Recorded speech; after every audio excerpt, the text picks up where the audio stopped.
for two of the most important commanders of the Civil War, Ulysses S. Grant and Robert E. Lee, the events of April 12, 1861 would change everything.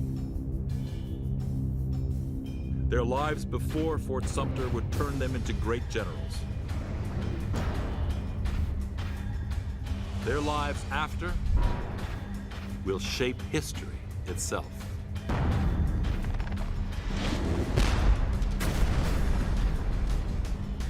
The legend is that Grant was a drunken butcher. Lee is indeed committing a treasonous act. You could see the veins in his neck throbbing. You could see him punch his hand into his fist. Grant never lost a battle. Lee did. He was not a warrior in his soul.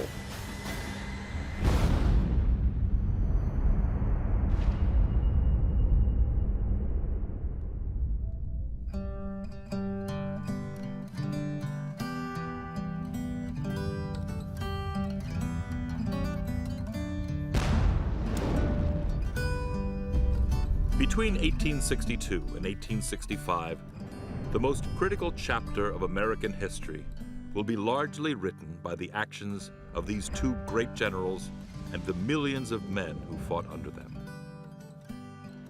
Rarely does history find two commanders so different in personality, character, upbringing, and strategy as the ultimate commanders of the Northern and Southern armies.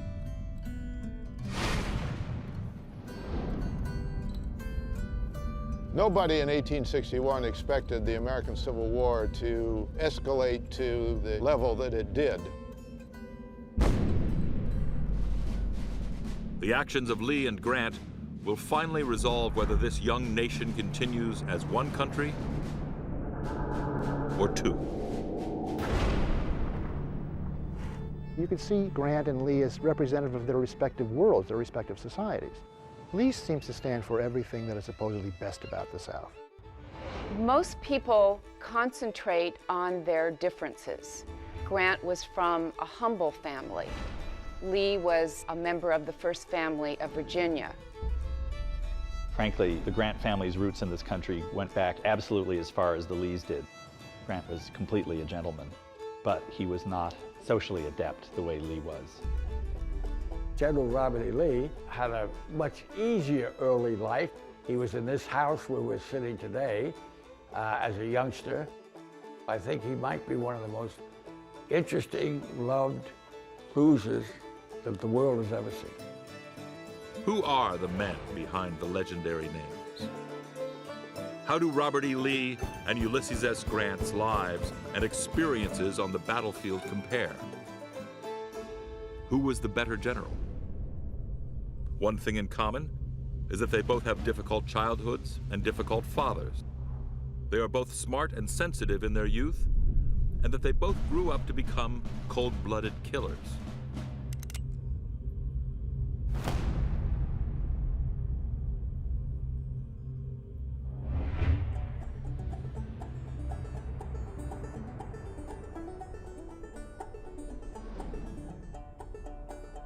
Robert E. Lee was the son of Harry Lighthorse Lee, the governor of Virginia, a great hero of the American Revolution. Went to West Point, he had that in common with Grant, but Grant came from almost nothing. Lee, 16 years older than Grant, is born in 1806 into a genteel kind of poverty to Ann Carter and Henry Lighthorse Harry Lee. Two of his ancestors, Francis Lightfoot and Richard Henry Lee, were signers of the Declaration of Independence. Stratford, the ancestral home of the Lees, had been a wealthy tobacco plantation until Robert's father squandered the family fortune by speculating on land and other poor investments. The Lee family had fallen on hard times. Lighthorse Harry, who was a great revolutionary hero, was also a great land speculator and not always so above board. And so abandoned the family when Robert was a small child, and the family was quite poor when he was growing up. When Robert is 12, Lighthorse Harry dies of a fever returning from the West Indies, where he has been living as a fugitive. It is a devastating loss for Robert, who was devoted to his jovial, fascinating, brilliant father. Robert develops into a strong, athletic teenager with a penchant for mathematics and a reputation as a leader among his peers. When he turns 17, he needs to make a decision about what he will do in life. The Lee family still has influence, and with his wealthy relatives' assistance, Lee enters West Point in July 1825. Lee arrived at West Point and the United States Military Academy eager to learn, eager to succeed. Really was perhaps the example of what a cadet should have been. Lee finds West Point harsh, the accommodations Spartan, and the rules confining. But he thrives in this atmosphere, remaining at or near the top of his class during his entire 4 years, graduating as adjutant or head of the Corps of Cadets. The year is 1829, 32 years to the start of the Civil War.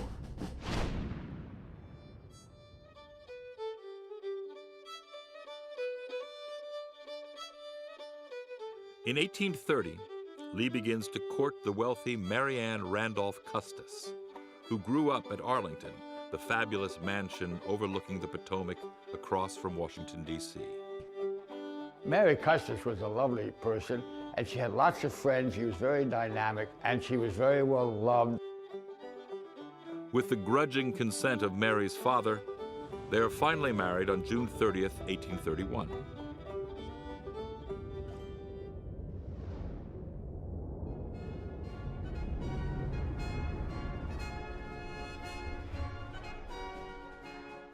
The myth was that Grant's first 39 years were spent doing nothing important, that he was a failure, and that he really didn't achieve anything.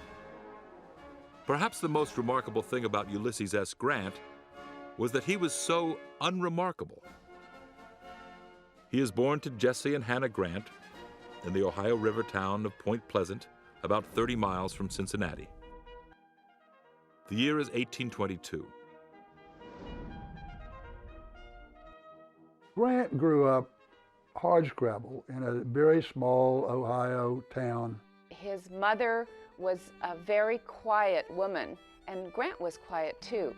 But Hannah was sensible, she was deeply religious, and she was basically a very good mother. His father was more bombastic. His father is a tanner of animal hides. One of these little details that I've always thought was funny is he could never eat rare meat. The sight of blood made him sick, so clearly he was not a warrior in his soul. He is said to have been shy and indifferent to school, but is a born equestrian with an almost subliminal understanding of animals. So before Ulysses knew anything about this, the father began exploring how his son could be nominated. His father was a real American 19th century entrepreneur type, not always completely honorable, but successful. And that's how he managed to push his son into West Point against Ulysses' own wishes.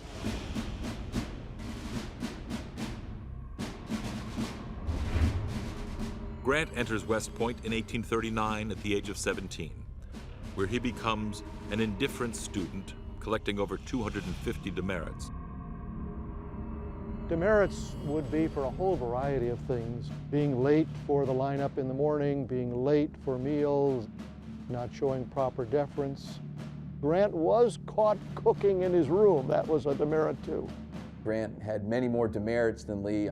He was obviously never expelled from the academy or unaware of anything that was going to cause him to fail as a cadet. He graduates from West Point in 1843 in the bottom half of his class. The Civil War is 18 years away. Like Lee, Grant also falls in love soon after graduation to Julia Dent, the sister of a West Point classmate. But their marriage too will have to be postponed. The nation is on the verge of war with Mexico, and Grant's regiment is ordered to the Mexican border.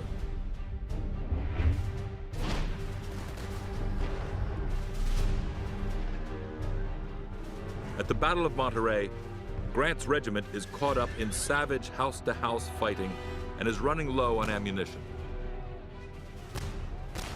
Grant volunteers to ride to the rear and send a message forward. Few who were there would forget the sight of the young lieutenant clinging to the neck and side of his horse as he gallops through the gauntlet of Mexican fire down one street and up another. They clung to the one side of the horse, and he switched over, so all they saw was a horse. They didn't see Grant. It's almost a scene out of a Hollywood stunt movie, dodging bullets through an onslaught of attacks from Mexican soldiers, riding almost parallel to the ground at points. In March of 1847, Robert E. Lee lands at Veracruz with General of the Army, Winfield Scott. Lee fights in every major battle on the march to capture Mexico City. Lee, Grant, Sherman, Jackson, many of the leaders of the Civil War had proved themselves in the Mexican War.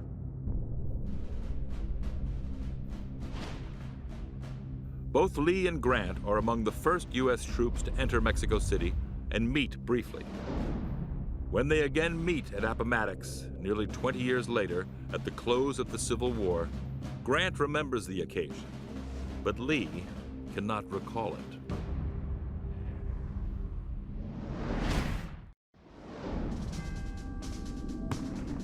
When the Mexican War ends in 1848, Grant returns to St. Louis and marries Julia Dent.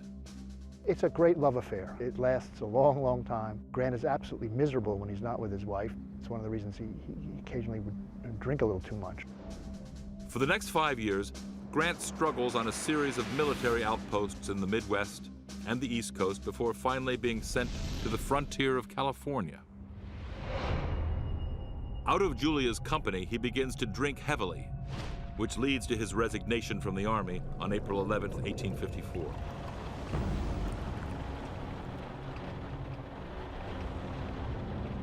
There's no question that he was miserable without his wife, miserable without his 2 young children at that point. This is where the myth of his drinking gets born and promulgated by his enemies from then on. He is 32 years old and so broke, he has to borrow money from his old West Point classmate, Simon Bolivar Buckner, in order to get home. It is exactly 7 years until the outbreak of Civil War. This is a time in American culture, American life, when the temperance movement was going. The idea of drinking was suddenly going from being something that was smiled upon to be something that was deeply frowned upon in middle-class life. The legend is that Grant was a drunken butcher who did not care about his men, a general who led his troops into battle in a drunken stupor. When we talk about Grant's drinking, Julia is the important person. I believe that he does drink at Fort Vancouver and Fort Humboldt on the Pacific coast because he becomes so lonely and really shifts into what we today would call despair. Grant returns to St. Louis with visions of becoming a gentleman farmer on 60 acres of land given as a wedding present by Julia's father. But everything seems to go wrong. Prices fall, profits vanish. Grant has to pawn his gold watch to buy Christmas presents. He's reduced to the point where he's making less than $50 a month, which is pretty low in those days. He's scrounging to make a living to support himself and his family. Around the same time, in 1852, after several years of random duties following the Mexican War, Jefferson Davis, the U.S. Secretary of War and future President of the Confederacy, appoints Lee Superintendent of West Point, a position he reluctantly accepts. There's a wonderful image of his family leaving him one night at home, going to a military band concert, this great thing on the green at West Point, and they leave him lying on the sofa with an ice bag on his head because he's so stressed out from the job. By then, Lee and Mary have 7 children. All 3 of the boys will serve with him in the Civil War, 2 of them as major generals. In 1855, Lee is promoted to second in command of the newly organized 2nd Cavalry Division, fighting Indians and protecting settlers in Texas. In late 1858, Grant goes into real estate work in Missouri, but dislikes collecting rents and hates the idea of evicting anyone. Whatever he did seemed to not work.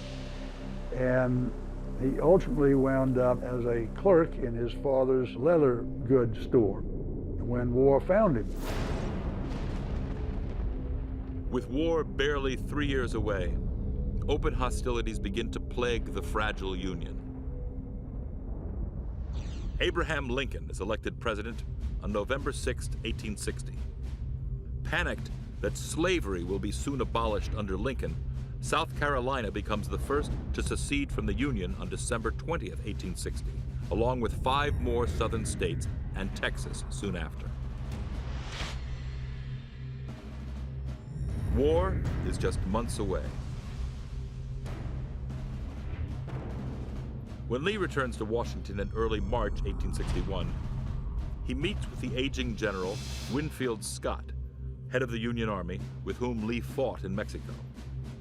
Lee is soon offered senior command of the U.S. forces then being assembled to suppress the rebellion.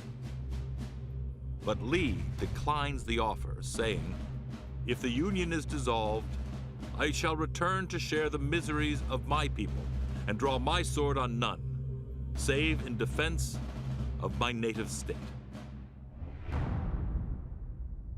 In those days, states were more important than the national government.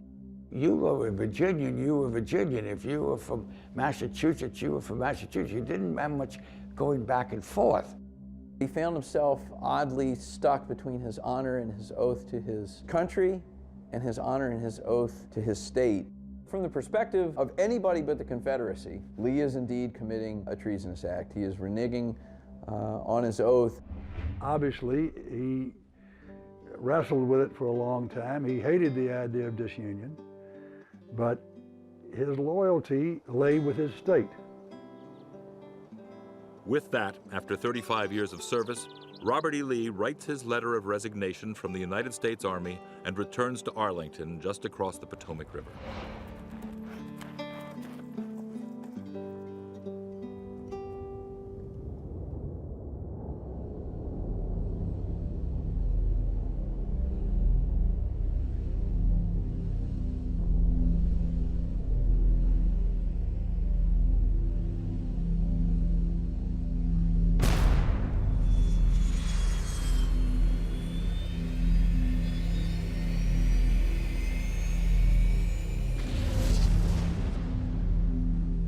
On April 23rd, 1861, Lee came to Richmond from his home at Arlington. He was invited by the Virginia Convention that was meeting in this room. He met with Governor Letcher, who told him that they wanted to offer him the command of the Virginia forces, the Virginia Army and Navy, and he did accept that.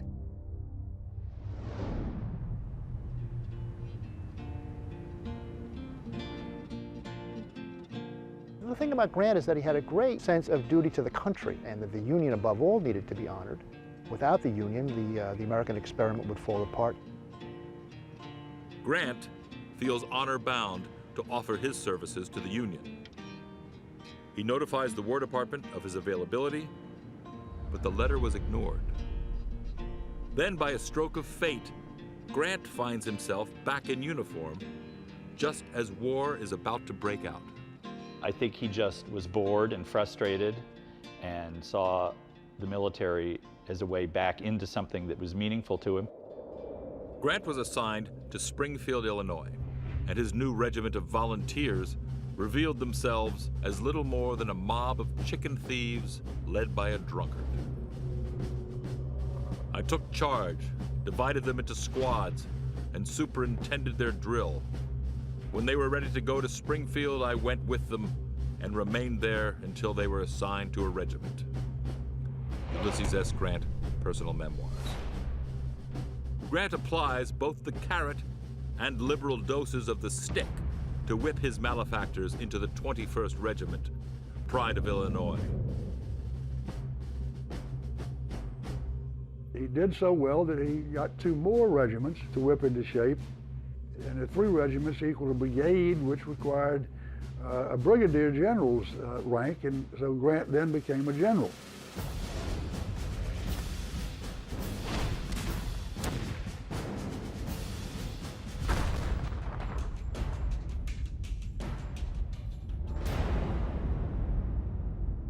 After the start of the Civil War on April 12, 1861, and the shock of the First Bull Run, or Manassas, battles are fought along 2 fronts: the Eastern Front, from Virginia south, and the West, along the Mississippi River.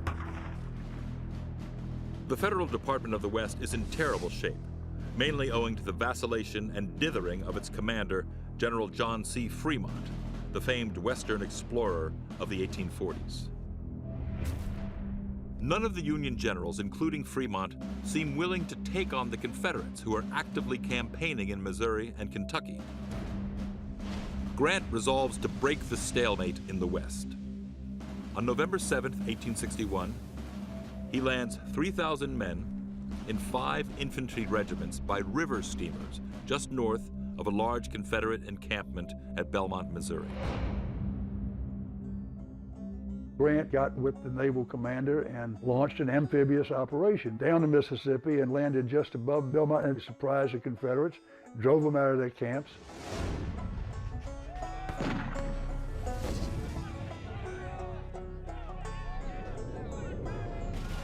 It marks the first of his long and successful dealings with the Union Navy. It is his first bloody battle, as well as the first step along what is to become a treacherous road down the Mississippi River. The Battle of Belmont isn't much by later standards, but Grant's soldiers overrun the rebel encampment and rout its occupants before being forced to withdraw in the face of almost 3,000 Confederate reinforcements. Grant is left with almost 500 casualties. Unfortunately, his well-meaning adventure turned into a fiasco in the press. He was lambasted for being foolhardy and so on, but his troops for the first time had gotten some combat experience, and that served them well in the near future.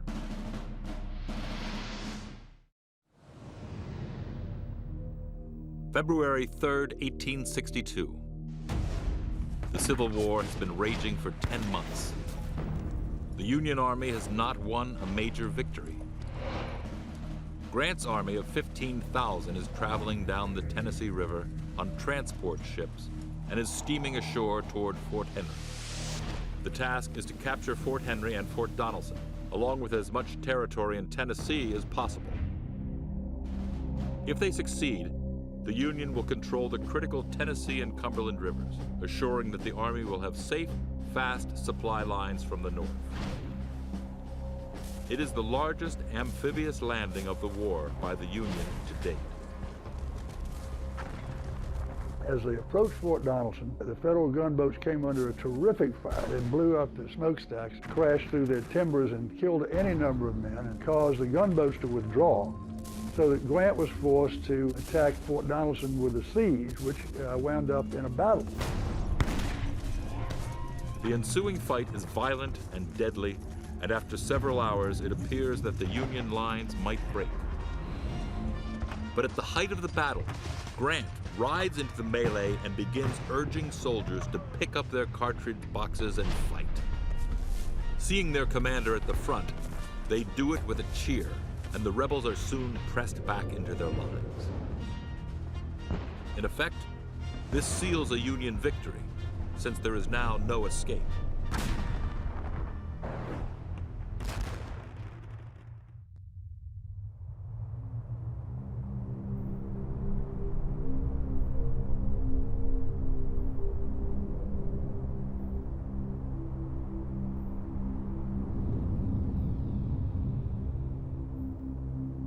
The snow was stained with blood. Bodies were lying everywhere, and Grant appeared on the field with his staff and recoiled at the sight of this gore. The scene harks Grant back to his childhood and the days of his father's tannery. "Let's get away from this dreadful place," he commented as he led his staff away.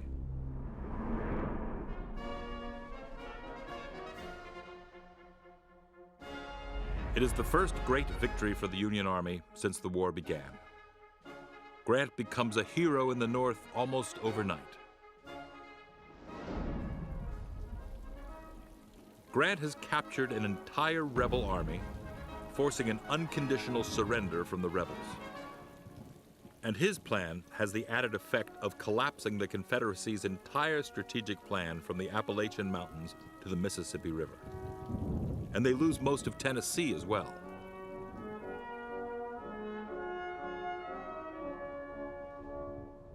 For Grant's part, it is heralded in the press that his initials, U.S., now stand for Unconditional Surrender Grant, an appellation that he carries proudly for the rest of the war.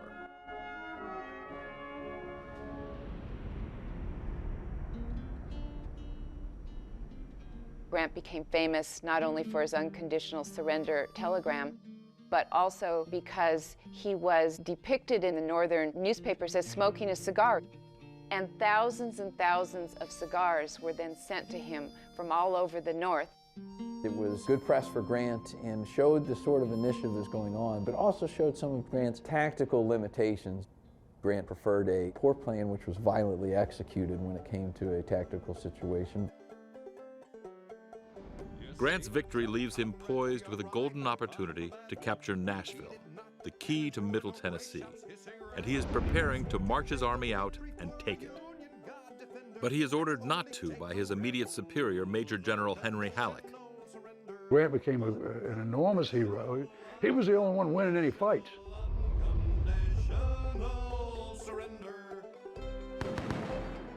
General Henry Halleck became jealous of Grant's victory because Halleck was sitting up in St. Louis behind a desk when Grant was out in the field winning victories and getting the headlines.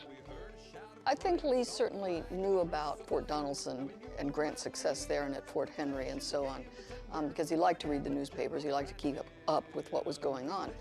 But he doesn't really tell us if he had an opinion about it. This should have been a promising time for Grant, but instead, Halleck relegates Grant to the backwaters of Fort Donelson and orders the bulk of his command to board steamers and proceed south along the Tennessee River, wrecking bridges, railroads, and telegraph lines, and terrorizing the rebel population.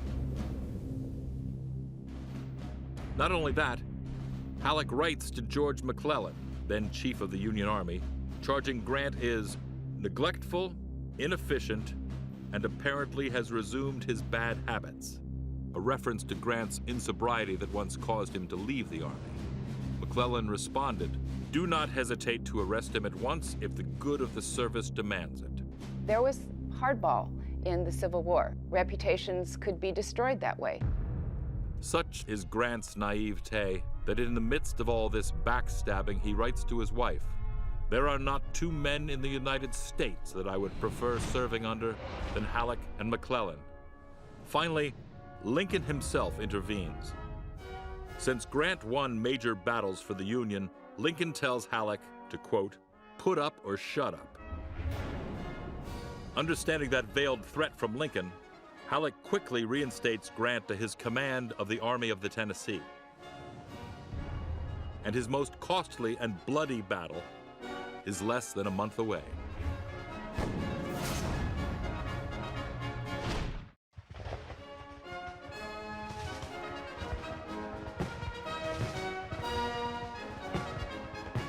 By April 1862, Ulysses S. Grant is back with the Army of the Tennessee. Over 40,000 strong, his forces camped at a steamboat wharf called Pittsburgh Landing, which will soon gain terrible immortality under a different name, Shiloh.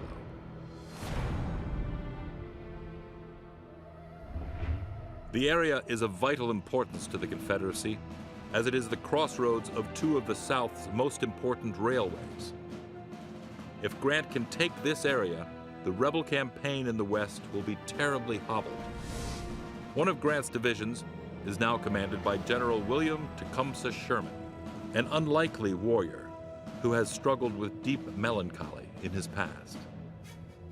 Sherman will become Grant's best friend and confidant for the rest of the war. General Sherman had been under a cloud ever since he had stated to the Secretary of War that it was going to take 250,000 soldiers to conquer the Mississippi River Valley. The Secretary of War said he was crazy, and that got into the press, so everybody thought Sherman was crazy.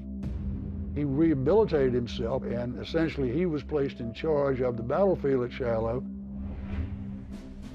20 miles south in Corinth, Mississippi, something very nasty is brewing. The rebel general Albert Sidney Johnston knows of the federal plan and assembles an army of 44,000 to attack and destroy Grant's men first. Grant knows the rebels are gathering men, but convinces himself it is to defend the railroad positions in Corinth, not to attack him. Turns out, he is dead wrong. Grant was usually aggressive. That's what got him his victory at Fort Donelson. But at Shiloh, he kept his men in camps. The Battle of Shiloh opened very abruptly. On April 6, 1862, General Sherman's division was sitting down to their breakfast. There were sporadic sounds of firing, and Sherman rode out with his staff to see what was the matter. And as soon as he got into the field, his orderly was shot dead right next to him. And he realized that they were under attack by a whole Confederate army. Nobody knew. They were totally surprised.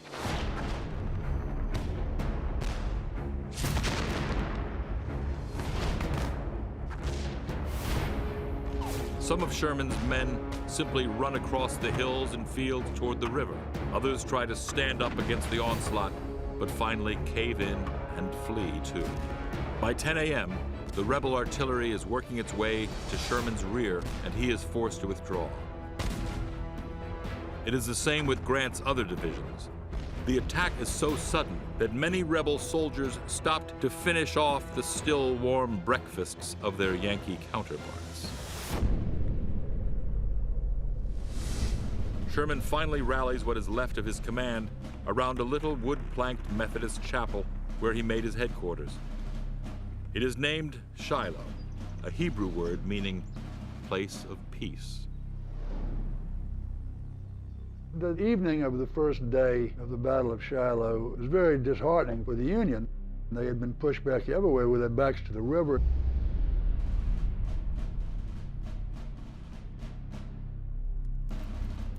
By sundown, everyone is exhausted, used up by the constant exertion and horror of a full day's battle.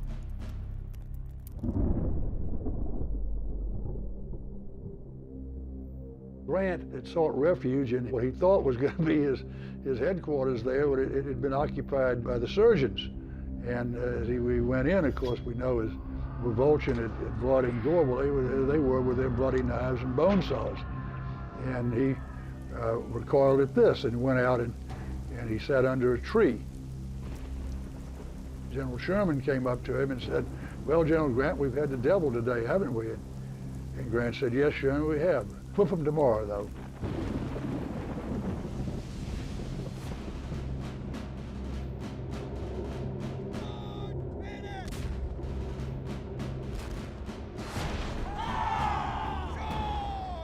Grant is good to his word. The fighting begins again at daybreak, but this time it is Grant who is driving the rebels with superior force. At this point in the battle, it was said you could walk across the open parts of the battlefield, stepping on nothing but corpses. By midday, Beauregard is faced with a new problem. Don Carlos Buell's Union Army, 20,000 strong, marching down from Kentucky, is reinforcing Grant. There is no choice. The rebels must withdraw back to Corinth. With this, the Battle of Shiloh ends. Grant wins an extremely costly and bloody victory for the Union.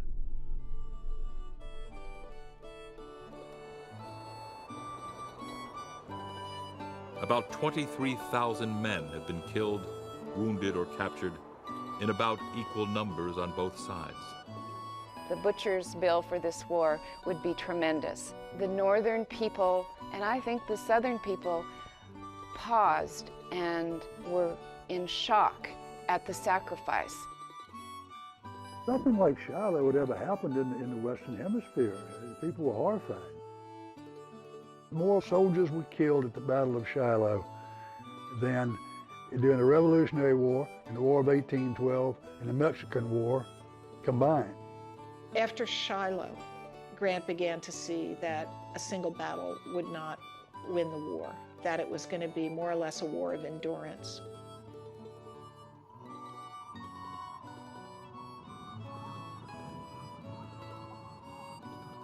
In the North, the press blames Grant for not fortifying, for letting his men be surprised, and for the massive death toll. And of course, there are the usual charges of drunkenness, incompetence, and sloth. Grant was denounced from the halls of Congress to the White House as being an incompetent, and many calls were made for his removal. Instead, Lincoln was reported to have said, "Find out what kind of whiskey that man drinks and send all my generals a barrel of it. I can't spare that man. He fights."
Suggested he was not aggressive enough. He'd been called the king of spades by some of his men for requiring them to excavate elaborate defenses around Richmond. I'll tell you one of the interesting things about this early entrenchment here in Richmond is that it's one of the things that inspires Lincoln to agree to the early steps of the Emancipation Proclamation, because he sees that this work is largely being done by slaves. Lincoln, in a very pragmatic way, is seeing exactly what that labor is being used for, which is to shore up the Confederate Army.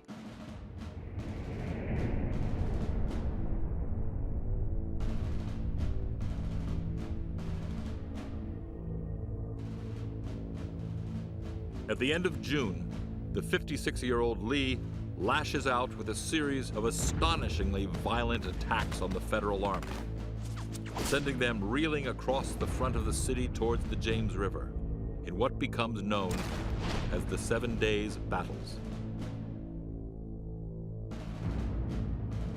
Lee now commands 92,000 men, the largest Confederate army ever assembled during the war.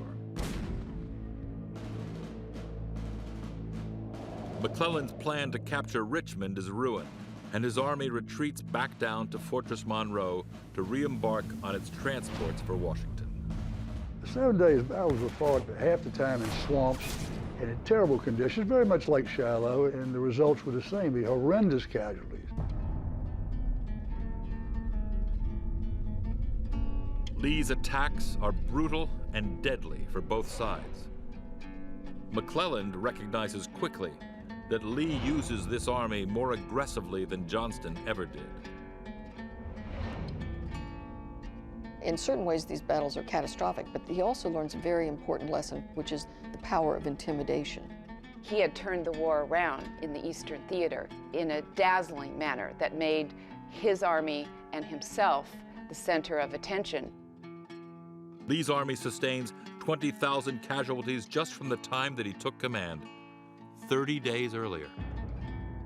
Whatever his other shortcomings, no one now could accuse Lee of not being aggressive, a fact that remains true till the final days of the war.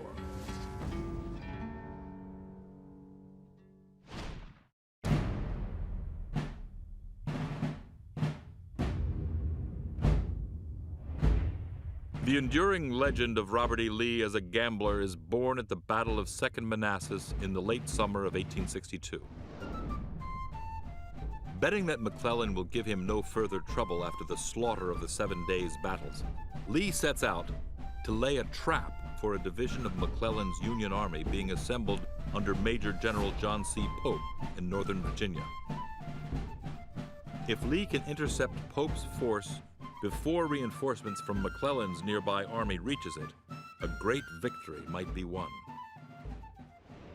Lee ordered his brilliant cavalry commander, General Jeb Stuart, to snoop around and find out what General Pope's location and size and intentions were. And Stuart actually did him one better. He sneaked into General Pope's headquarters tent and stole his secret papers as well as his dress uniform. On August 25th, Lee makes a risky decision in violation of all strategic military principles. He divides his army instead of concentrating it in the face of a superior enemy force, in this case, Pope's 60,000 plus men. Lee sends Stonewall Jackson with a force of 20,000 to the northwest to get behind Pope's army. At the same time, Lee and Major General Longstreet and their 30,000 men hide to the west of Pope's army.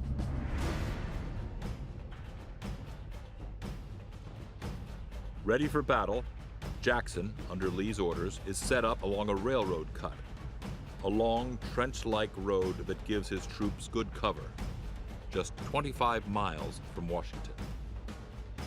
Lee dares Pope to attack his army.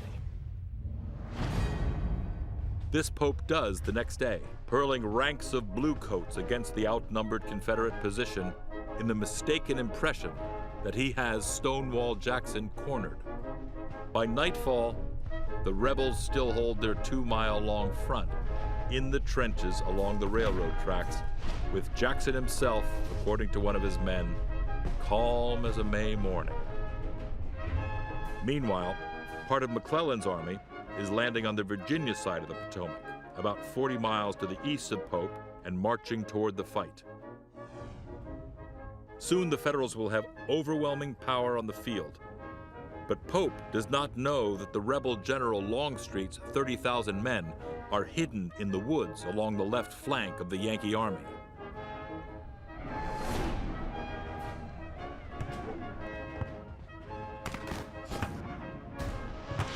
But just when it seems that Stonewall Jackson's line will surely break, Lee springs his trap. Longstreet suddenly emerges from the woods and begins tearing apart thousands of shocked bluecoats caught out in the open. Then his force descends upon the exposed flank of the hapless Yankee army. It is the largest mass assault of the war and completely routs Pope's army, which he withdraws in humiliation back to Washington. The success of the 7 days battles, and particularly Second Manassas, was arguably his greatest battle.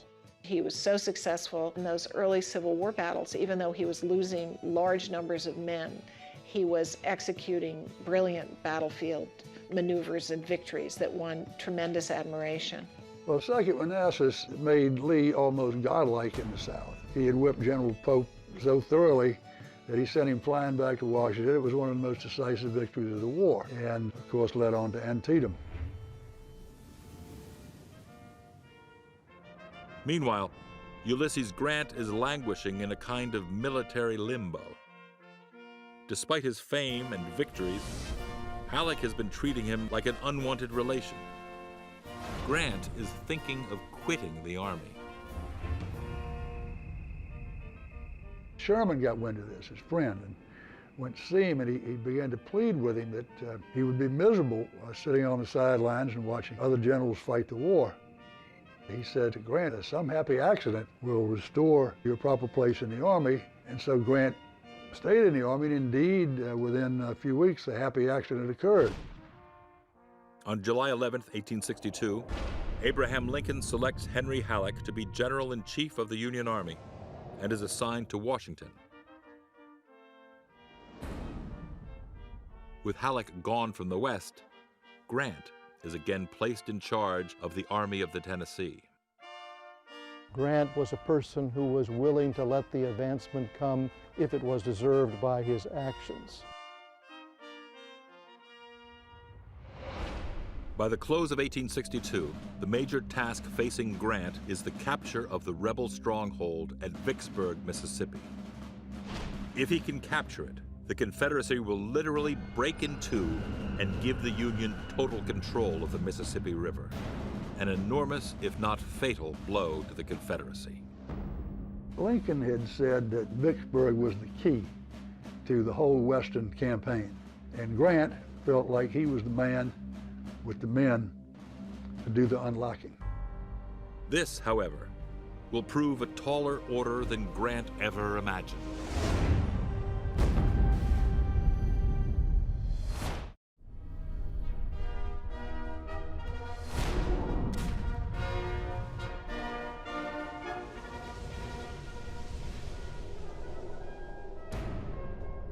After the dramatic victory at the Battle of the Second Manassas, Lee's reputation as the greatest general of the war is born. Brimming with success, Jefferson Davis and his cabinet approves a plan to invade the North. He thought that by invading the North, that would draw the Union Army out of its fortifications in Washington. Ultimately, for Robert E. Lee to convince Jefferson Davis to go on an offensive into Union territory was a radical departure from Confederate strategy. It is concluded in high Confederate circles that a victory on northern soil might prompt England and France to recognize the Confederacy and thus lift the Union blockade of southern ports.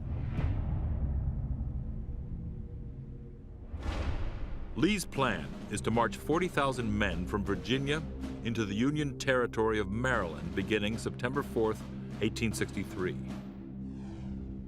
He had gone north with the idea that Maryland might join the South. It was a slave state, and that they might liberate Maryland, and that they would be warmly welcomed. Lee again rolls the dice. In the face of McClellan's overwhelming force of 75,000, Lee divides his smaller army. On September 10th, Lee sends Stonewall Jackson with a force of 19,000 to capture the Union arsenal and garrison at Harper's Ferry, Virginia, which he does not want to leave in his rear. And Longstreet, with a force of 19,000, heads towards Hagerstown, Maryland, along with Lee. Rebel cavalry scouts report that McClellan's army is approaching from the other side of the Blue Ridge Mountains, fast. To make matters even worse for Lee, sometime during the march, one of his messengers makes one of the biggest blunders of the war.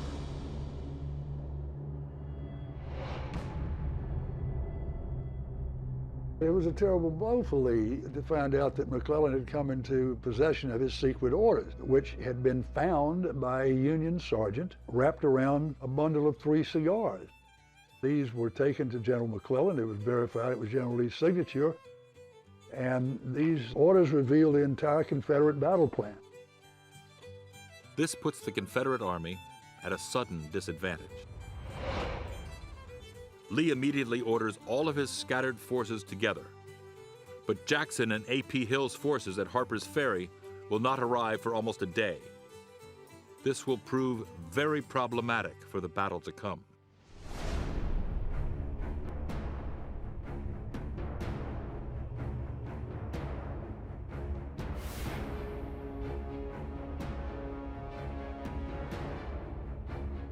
two armies finally meet near a small Maryland town called Sharpsburg.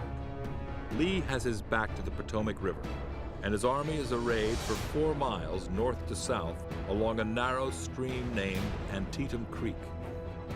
General McClellan's 75,000 men stand on the east side of Antietam Creek while he organizes them for battle. Lee has only 20,000 men. Hill and Jackson are slowly making their way from Harper's Ferry. If McClellan attacks now, it could mean the end of Lee's force. But as luck and fate would have it, McClellan waits.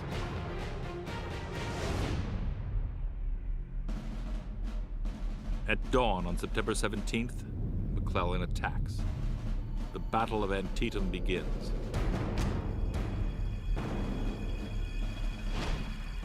Lee is outnumbered by the Yankees, but he is able to move reinforcements from other parts of the field. The sun has not risen halfway into the sky when McClellan's initial attack sputters out, but at the terrible cost of 13,000 casualties for both sides.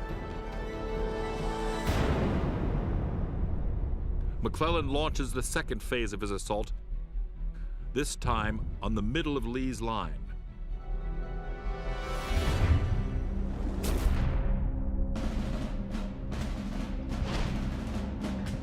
By afternoon, the weight of McClellan's superior force begins to tell, and the rebels are giving way. The Union smelled victory. But just then, one of those seeming battlefield miracles occurs with the arrival on the field of General A.P. Hill's rebel division of 2,700 men, which has practically jogged 17 miles from Harper's Ferry to reach the scene of the action. By the end of battle at 5:30 p.m., Hill's vigorous and savage attack pushes the Yankees to the west bank of Antietam, but he has not defeated them. The battle is baffling for many of the Union soldiers, as many of the Confederates were wearing Union uniforms Hill took from Harper's Ferry. On the morning of the 18th, Lee awaits an attack, but it never comes. He leaves for Virginia with his troops that evening. With that, Antietam ends, essentially in a draw. 23,000 men have fallen. It is the single bloodiest day in the history of American combat. He kept thinking, well, if I just make a flashy entrance into Maryland at Antietam and win a victory, or if I show them that I can get to Gettysburg, they'll all give up. But the North wasn't going to give up. Lincoln took advantage of the fact that the advantage had gone to the Union at Antietam to issue the Emancipation Proclamation, which had really grave political consequences.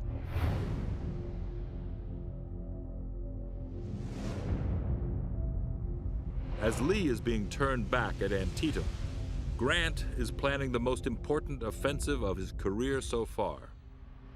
Vicksburg is considered by virtually everyone, north and south, to be an impregnable fortress. Newspapers call it the Gibraltar of the West. Ulysses S. Grant and Abraham Lincoln agreed that in order to exercise full control of the Mississippi River, Vicksburg would have to fall. Vicksburg was a terribly hard nut to crack. The Union Navy under General Farragut had tried 3 times to approach it from the south with its big warships, and they were repelled each time. It was going to have to be a land operation. And so General Grant was called in. In the winter of 1862, Grant begins marching his army straight down the middle of the state of Mississippi to capture the prized city.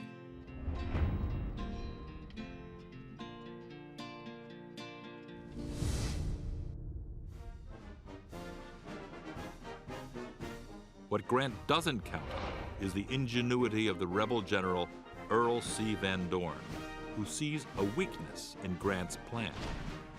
On December 20th, Van Dorn's cavalry completely surprises the federal garrison at Holly Springs. This is Grant's main supply dump for his 35,000 men. With only a few shots, Van Dorn quickly hobbles Grant's army. The raiders take as much as they can carry and burn the rest, $100 million worth today, before taking off north for Tennessee, tearing up rail track and telegraph wires behind them. On the morning of December 21st, Grant has no choice but to retreat back to Memphis in humiliation, lest his army starve. The Union Army were saying that all of his plans to take Vicksburg were failing, that Grant was a failure, and Lincoln was worried about him. He really was. Thus, 1862 closes with almost no good news for General Grant.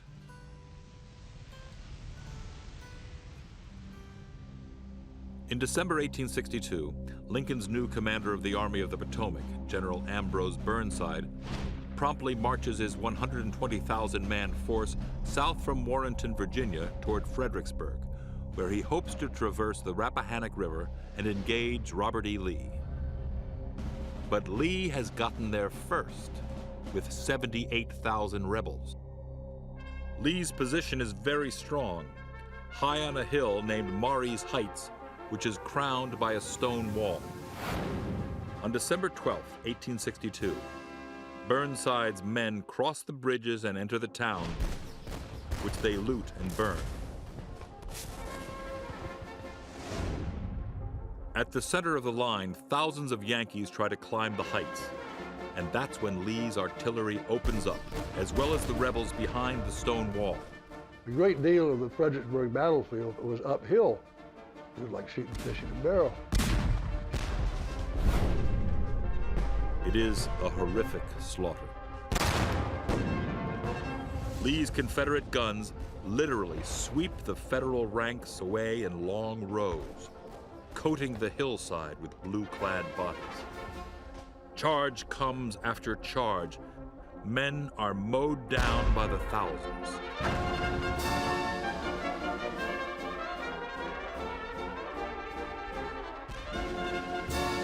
Lee is said to have stood watching that slaughter and to have remarked to Longstreet at his side, "It is good that war is so terrible, else we would grow too fond of it."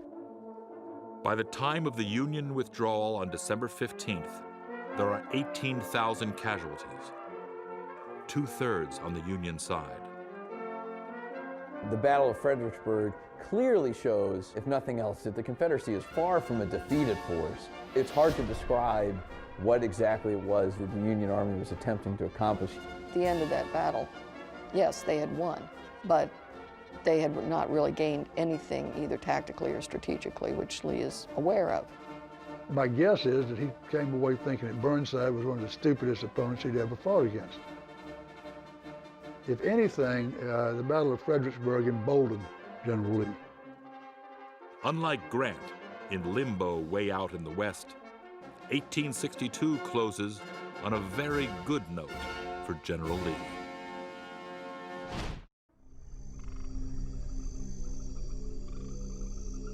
At the end of 1862, while Lee is destroying Yankees in Virginia, Grant and his army remain stuck on the wrong side of the Mississippi River, trying to figure out how to get at Vicksburg across the way. Grant attempts an implausible sneak around known as the Yazoo Pass Expedition. He went about 350 miles north of Vicksburg and blew a levee in the river.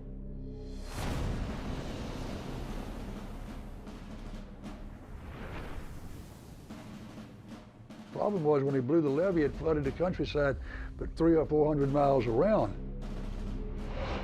Grant was convinced by the Union naval commander, Admiral Porter, that because of the great flood caused by the Moon River breaking the levee, he could actually bring his warship very close to Vicksburg. Finally, he sends Sherman and Porter into what might be the wildest expedition of the Civil War. It's an audacious plan by Grant, one that literally has him sending gunboats across what was dry land just days prior. Sherman sets out on March 16, 1863, with ironclads and troop transport ships into Steele's Bayou, now 15 feet deep. Previous to the flood, it did not contain enough water to float a canoe. As these ironclads were steaming through the bayous, possums and raccoons and other wildlife would fall from the trees onto the decks. Sometimes bears, they said, would fall on the decks. Crews of these transport ships would go out and try to sweep them away. Confederate sharpshooters hiding in the woods would try to pick them off. It was an experience unlike any sailor ever anticipated when he joined the Navy. But it was only the first of several of General Grant's schemes to cross that river.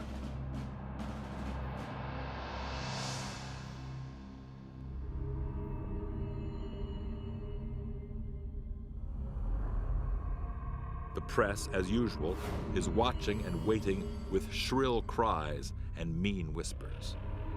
And Grant's enemies are again calling for his dismissal. The failure of these efforts brought much criticism down on Grant's head until he finally ran his gunboats and transports directly by the guns of Vicksburg in April, got his troops below, crossed the river, got on dry land, and undertook his brilliant Vicksburg campaign. While Grant's wretched run of luck continues at Vicksburg, Robert E. Lee is about to attain what might become his supreme moment as a commander. By the spring of 1863, there has been another change of Union commanders in the East. Lincoln has replaced Burnside with General Joseph Hooker, who with an army of 120,000 hopes to take Richmond and end the war. It is by now a familiar scenario in a war that gets bloodier by the day. And as always, General Robert E. Lee has a different plan.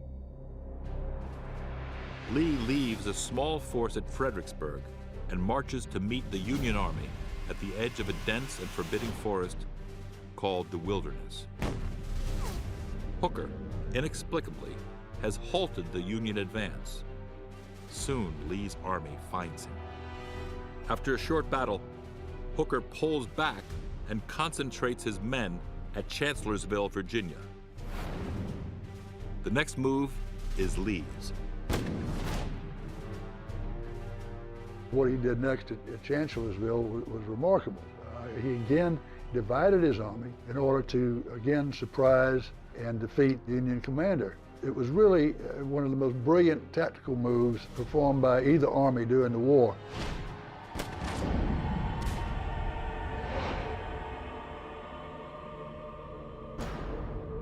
Scouts report that Hooker's right flank is up in the air, meaning that it is unprotected.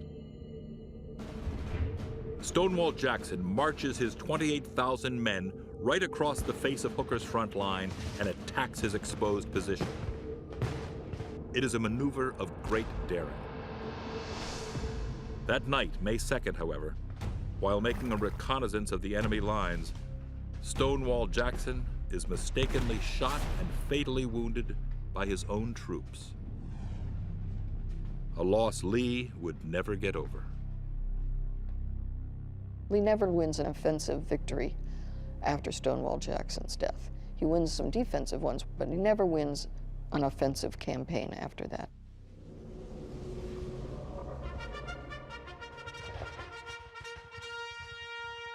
Next day, Lee attacks full force, which breaks the Federal line.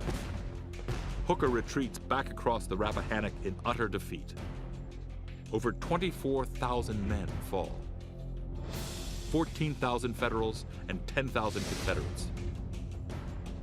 20% of Lee's army. Chancellorsville is another battle in which Lee at the end says it was an empty victory. He said, we gained not 1 inch of ground, we gained nothing. And the loss is horrendous. But now, Lee is faced with a terrible dilemma. What to do next? And there is a debate at some point between Lee and Davis for Lee to send forces in operational support of an ongoing siege in Vicksburg in 1863 being conducted by Grant. And Lee ultimately makes the decision not to go to Vicksburg. That was their worst fear at that point, was that Lee would be sent to Vicksburg. And one of the strategies of the Army of the Potomac, if you read the letters from Meade's headquarters, was to keep Lee in the east.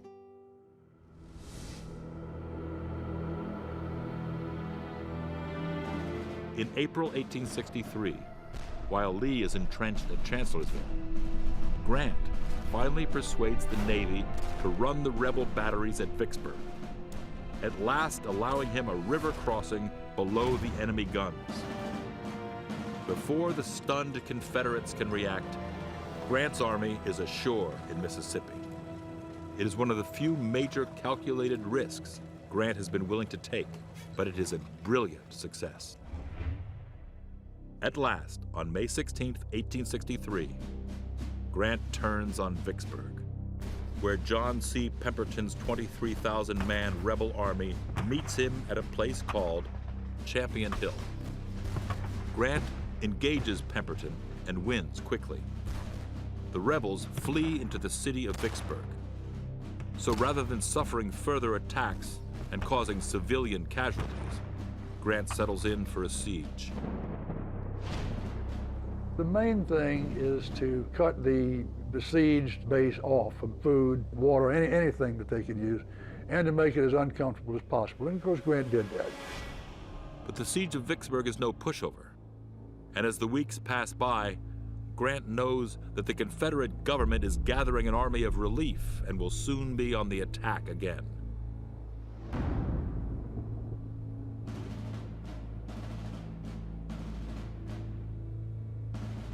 Robert E. Lee was not a well man at Gettysburg. Some historians say he might have had a minor heart attack, and it's been the judgment that it affected his thinking of how to get the battle on a winning side. In early June, Lee and the Army of Northern Virginia, now 71,000 strong, begin crossing the Blue Ridge Mountains northward into the Shenandoah Valley. And by June 15th, the lead elements have crossed the Potomac River into Maryland.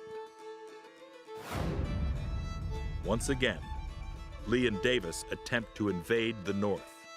And he goes north with the same kind of objectives, thinking that this is somehow going to so demoralize the Union that it will end the war effort. And what he finds on the Gettysburg campaign is, again, that the Union Army, it rallies them. In choosing to go to Gettysburg, whether Vicksburg would have achieved something else or not, it does show a certain limitation in Lee's vision for the war. Thoroughly alarmed, Lincoln removes the ineffective Joseph Hooker and appoints General George Gordon Meade to lead the Army of the Potomac. He is Lincoln's 4th commander in 8 months. Meade takes over command as the Union Army marches parallel to Robert E. Lee's forces on the opposite sides of the mountains, across the river, through Maryland, and finally to the little town of Gettysburg, Pennsylvania.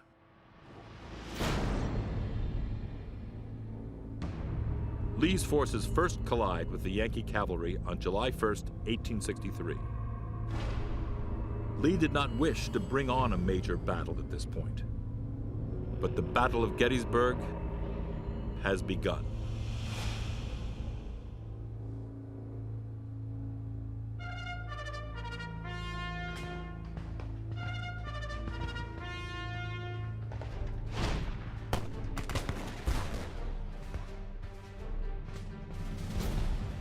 The fighting rages, with the rebels in command for most of the day. Even though Lee's forces do not capture the hills of the city, a fatal miscalculation. The tide is with the Confederacy on day one. The Union Army is prescient enough to take command of the heights on the outskirts of the town that have the most commanding position. So they're in the best situation they could possibly be for having been beaten that first day. By nighttime, much of the remaining infantry of both armies arrives on the field. Over 150,000 men on both sides. The horror is just beginning for Robert E. Lee.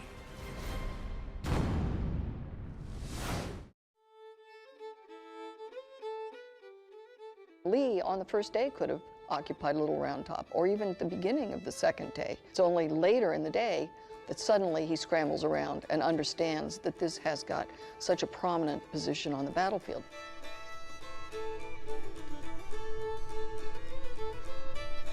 July 2nd, 1863, Gettysburg, Pennsylvania, the second day of battle. Lee is up before daylight. He meets with his generals and expects to watch the attacks he ordered. But to his dismay, the entire field remains quiet. As the sun rises along Cemetery Ridge, it shines on blue uniforms freshly arriving to occupy its heights. But his own commanders today will bedevil Lee almost as much as the Yankees. At noon, there is still no attack by Longstreet, and even more Yankee units are pouring onto Cemetery Ridge. It's not until about 4 p.m. that Longstreet's 15,000 men will be ready to charge.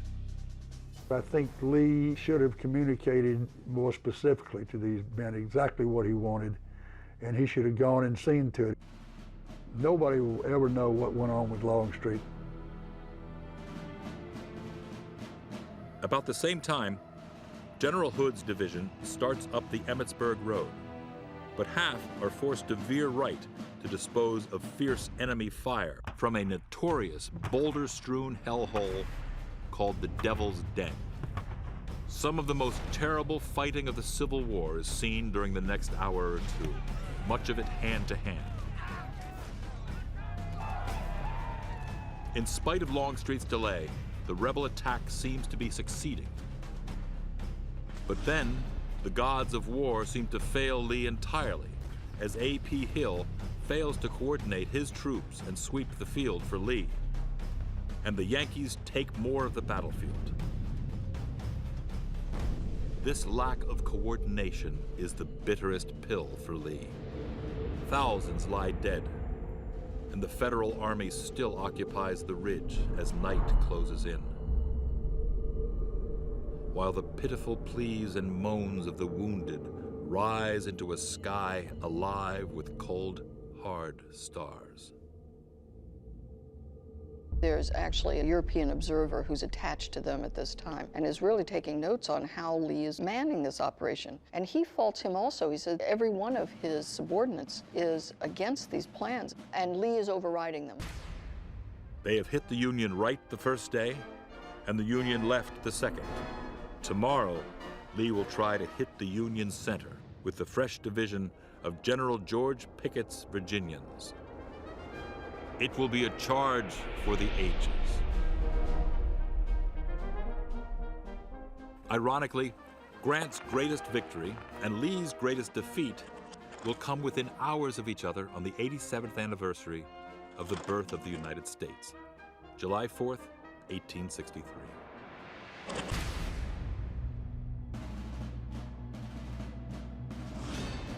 Grant's siege of Vicksburg lasts from May to July of 1863, during which time the town and its citizens suffer terribly between the Union bombardment and slow starvation. From the Mississippi River on the west side of town, about a dozen U.S. Navy mortar ships conduct a 24-hour barrage from huge 13-inch guns that lob missiles as big as full-grown hogs, which wreck buildings and blow holes in the ground 10 feet deep and 16 feet across. And from the east, Grant's big siege guns keep up a steady fire that kill people and destroy many of the antebellum homes. Grant in Vicksburg is ultimately realizing and proving his vision for a hard war, utilizing every single possible resource Grant could possibly get his hands on to break both the physical and actual will and combat power of the forces he faces.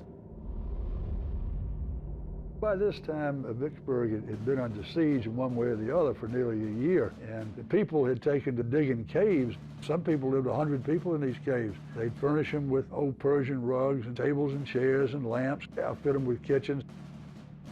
By June, it is apparent that the end is near for the rebel army. Food has become so scarce that the soldiers are forced to eat their mules, then their horses.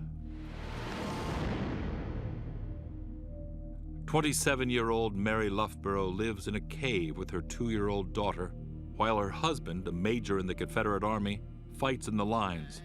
Food has nearly given out. At one point, one of the Confederate soldiers stopped by the cave, brought a jaybird to play with, and the little girl played with it, for a minute or two, and then she lost interest. The servant, the slave of this woman who took care of the child, said, "Miss Laurinburg, she's hungry. Why don't you let me take the little bird and make her some soup?" Mary Loughborough is horrified. She says, "At first I refused. The poor little plaything should not die. Then, as I thought of the child, I half consented." Very soon there appeared a little bowl of soup on a plate with a little bit of white meat for the child. Now that's how bad it had become.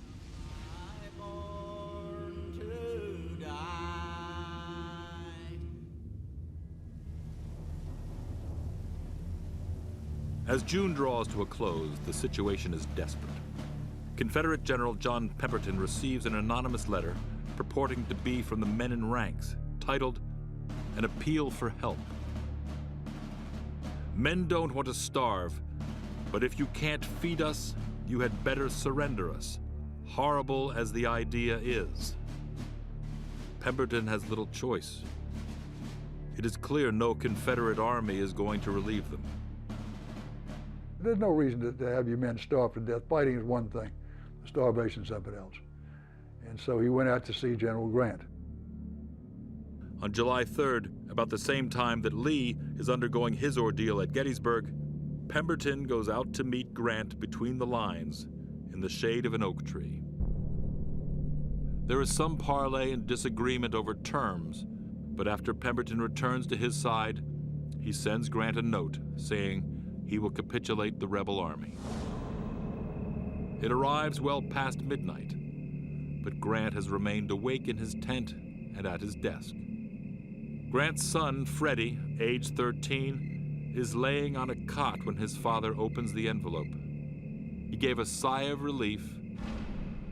Vicksburg has surrendered. There was no shouting, no histrionics. It was pure Grant.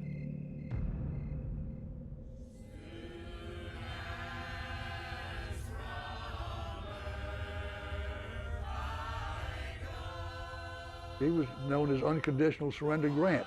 But in Pemberton's case, he decided not to imprison the Confederate Army because he didn't have enough transports to carry the whole army north. So he let them march out of Vicksburg under parole.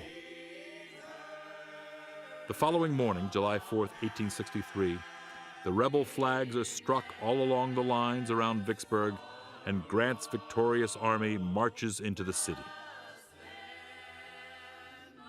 But when they see the hungry, starved condition of the rebel soldiers, many of the bluecoats break ranks and begin offering hardtack and beef jerky from their haversacks. Soon the formation becomes intermingled. Tails are swapped, hands are shaken. It is over. Grant has won what might have been the greatest victory in the Western theater of operations.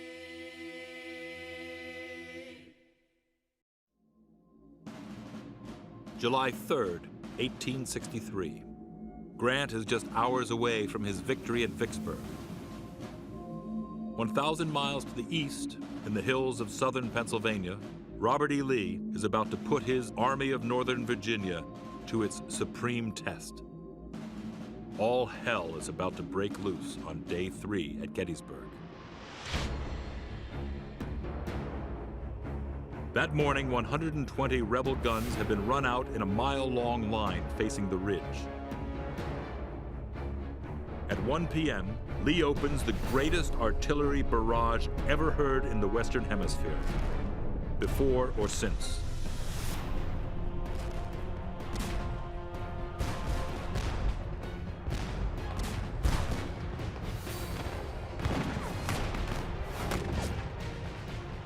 Lee had sent Pickett and a huge Confederate force numbering somewhere between 14 and 18,000 dead straight on into the Union lines, and they were repulsed with a great loss of life. Men would fly violently off of their feet as if snatched by invisible ropes.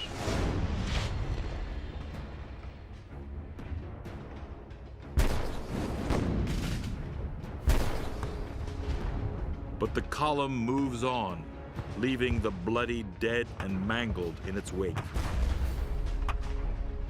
Lee cannot see any of this because of the heavy gun smoke that hangs over the field. But he may have faintly caught the noise of the rebel yell, which, according to one observer, floated out of the boiling, flame-stabbed cauldron like a vast, mournful roar. But soon, Lee beholds a sight that must have caused a shiver of dismay to rise up his spine. Hundreds of men are emerging from the murky, flashing, shell-torn crest of Cemetery Ridge and walking back toward the rebel lines. They are Confederate soldiers. The charge has failed. The battle is lost. After something like Pickett's charge was over, which resulted in about 6,000 casualties to the attacking Confederates, you would see hundreds and hundreds of men lying on a few acres of ground, dead. You would also see some walking wounded going to the rear. So it would be the most dismal sight imaginable. Now Lee shows all of the supreme self-mastery for which he is rightly famous. He mounts his horse Traveler and rides down to meet them, some crying, others cursing, and still others in a hellish shock. All this has been my fault, he tells them.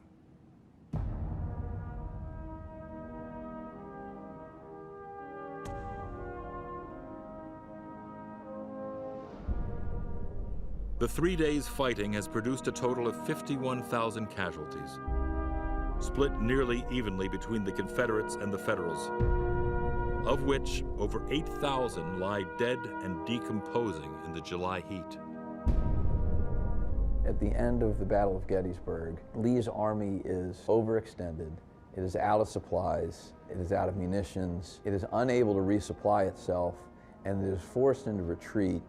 That was the high tide of the Confederacy, and once Lee had lost that battle, he never regained the offensive again.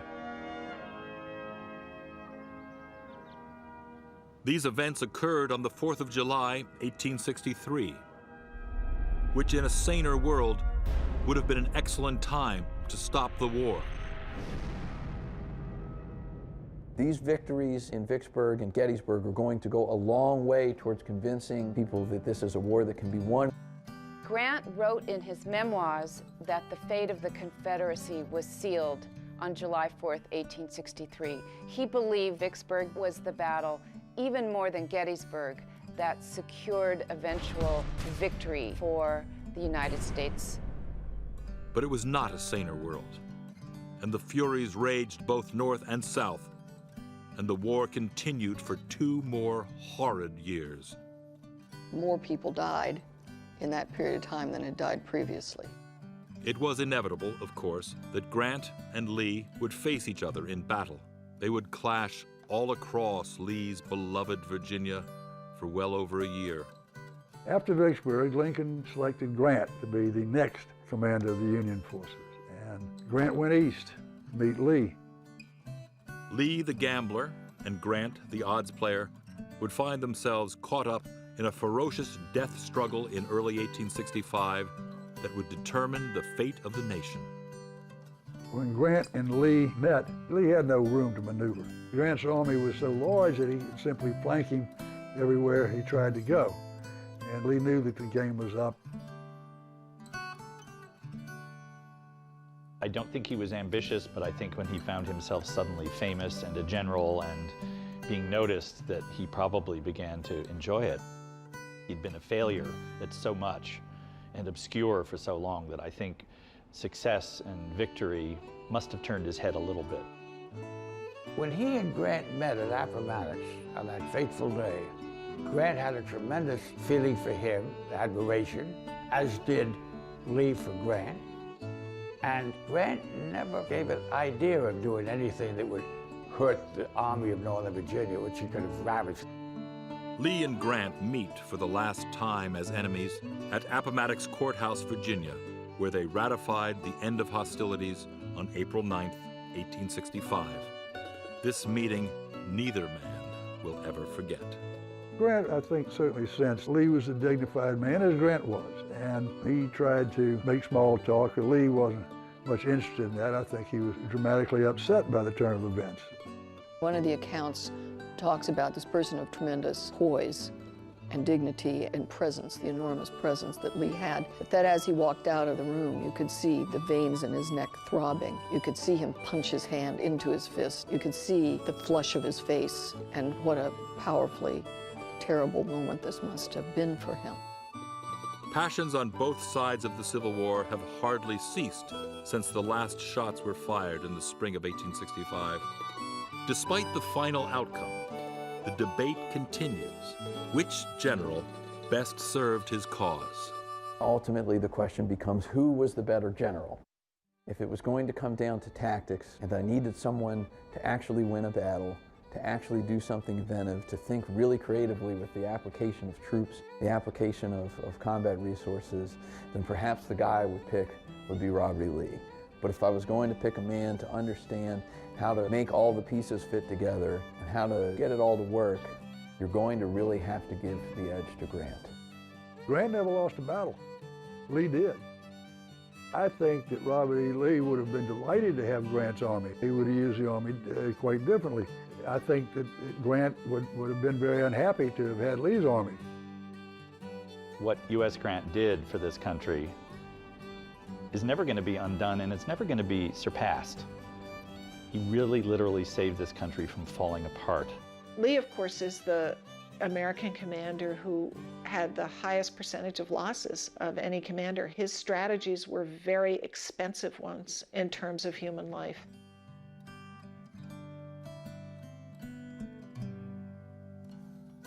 The number of men killed during the Civil War was 620,000 at least. That's a minimum. That was 2% of the American population of 1860. In the United States of today, if the same percentage of soldiers died in a war, the number of American war dead would be more than 6 million. Robert E. Lee went on to become president of Virginia's Washington College, now Washington and Lee University. He died in 1870. Ulysses S. Grant became the 18th President of the United States, serving from 1869 to 1877. He died in 1885.